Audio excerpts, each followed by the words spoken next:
Bom dia, meninos, tudo bem com vocês? Na aula de hoje, a gente vai iniciar a aula com a correção das atividades anteriores, ok? As duas atividades que a gente fez de revisão. Qualquer dúvida que vocês tiverem, eu peço que vocês me procurem lá no grupo e esclareçam todas elas, ok? Vamos começar? Vou compartilhar aqui com vocês para a gente fazer a correção de todas as questões. Nós iremos iniciar, então, com a correção do dia 25/1, que foi a nossa primeira atividade, certinho? Nessa atividade, nós falamos um pouquinho sobre os poríferos, que vocês estudaram o ano passado, ok? Então, vamos lá. Questão número 1. Por que as esponjas são considerados invertebrados? Então, nós temos dois tipos de animais, né? Os animais vertebrados e os animais invertebrados. As esponjas, elas são consideradas invertebradas porque elas não apresentam a coluna vertebral. Já nós, por exemplo, nós somos considerados vertebrados porque nós apresentamos, então, a coluna vertebral, ok? Então, porque elas não possuem a coluna vertebral. Número 2, eu coloquei esse desenho para eu explicar um pouquinho para vocês. Como ocorre a respiração dos poríferos? Seguinte, os poríferos, eles apresentam duas cavidades principais. O ósculo, que é essa inicial, e esse espaço aqui dentro é chamado de átrio, certinho? Dentro desse átrio, a gente tem essa célula que é chamada coanócito, ok? Essa célula coanócita, ela é flagelada, ela tem um flagelo, como se fosse um pelinho.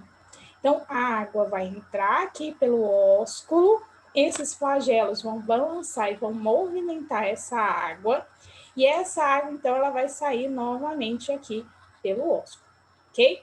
Além da entrada da água pelo ósculo, a gente também tem a entrada pelos poros, por isso que ele é chamado de porífero, porque ele tem vários poros. Então, a água pode entrar por esses poros, esses flagelos vão bater e vão movimentar essa água. E essa água vai sair aqui pelo ósculo. Essa água, quando ela entra dentro do porífero, ela entra com oxigênio, certinho? Então, esse movimento da água dentro do átrio vai retirar o oxigênio para o animal, então vai ser a forma dele respirar e vai liberar gás carbônico, assim como nós, certinho? Então, a respiração dos poríferos é feita através do movimento da água. Então, ele tira o oxigênio que ele precisa da água, certinho? 3. Qual a alimentação dos poríferos? Esses animais, eles são filtradores.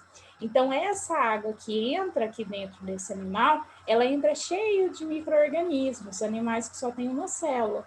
Então, ela vai filtrar essas partículas de alimento para ela, ok? Por isso que eles são chamados filtradores. Diferencia água doce e água salgada. A água doce é aquela água que a gente tem uma grande quantidade de sais minerais dissolvidos nessa água. Já a água doce não significa que tem açúcar, significa que ela tem ausência de sais minerais. Então, essa é a diferença entre as duas.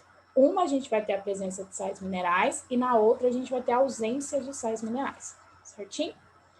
Próxima. Qual é o habitat dos poríferos? O que é habitat? É onde eles moram. Então, eles moram em ambiente aquático. A maioria desses animais vai morar em água salgada e alguns vão morar em água doce, ok? Algumas pessoas também colocaram que eles são fixos, isso mesmo. Eles vivem presos lá no substrato, lá no fundo do mar, certinho? Próxima atividade, então. Atividade do dia 1/2, certinho? Que foi a nossa última atividade. Então, vinha um texto falando sobre fungos, né? E aí as questões embaixo. Questão número 1. Quais as utilidades dos fungos? Então, os fungos, eles são utilizados na nossa alimentação de forma direta, quando a gente se alimenta do próprio cogumelo. São utilizados para a produção de fármacos, para a produção de remédios, como os antibióticos que nós vimos. E também nós nos alimentamos indiretamente dos fungos, tá? Através da fermentação. Então, quem faz a fermentação do nosso pão, a fermentação de iogurte, tá? São os fungos. 2. Segundo o texto, explique por que os fungos são classificados como heterotróficos. Então, nós temos organismos que são autotróficos e organismos que são heterotróficos.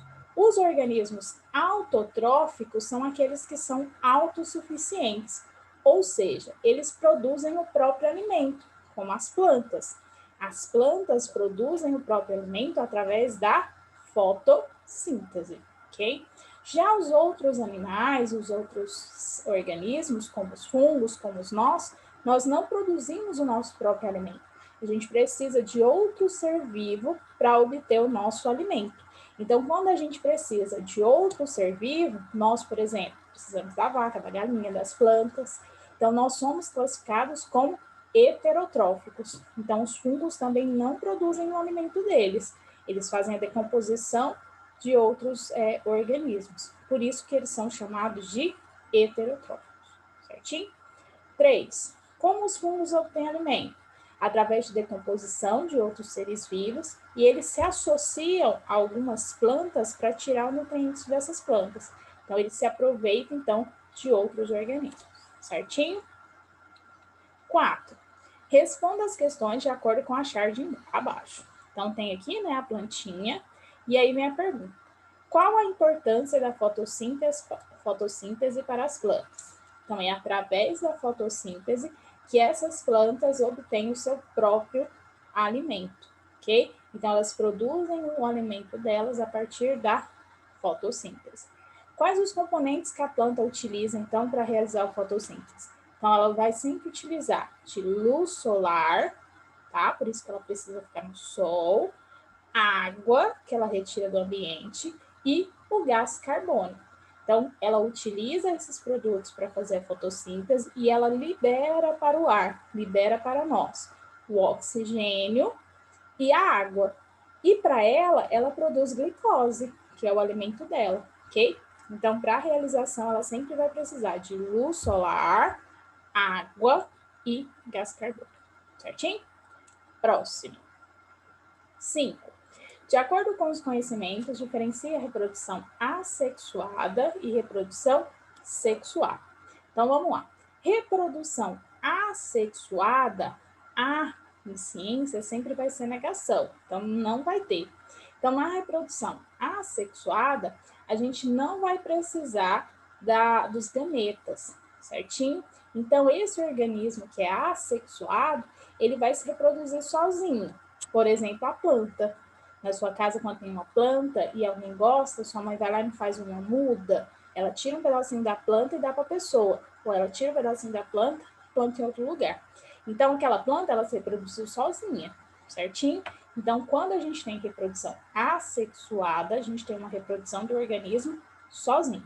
Quando a gente tem a reprodução sexuada, quer dizer que a gente vai precisar de 2 organismos, porque a gente vai precisar dos gametas. Então, no caso de nós humanos, a gente precisa do espermatozoide e do óvulo.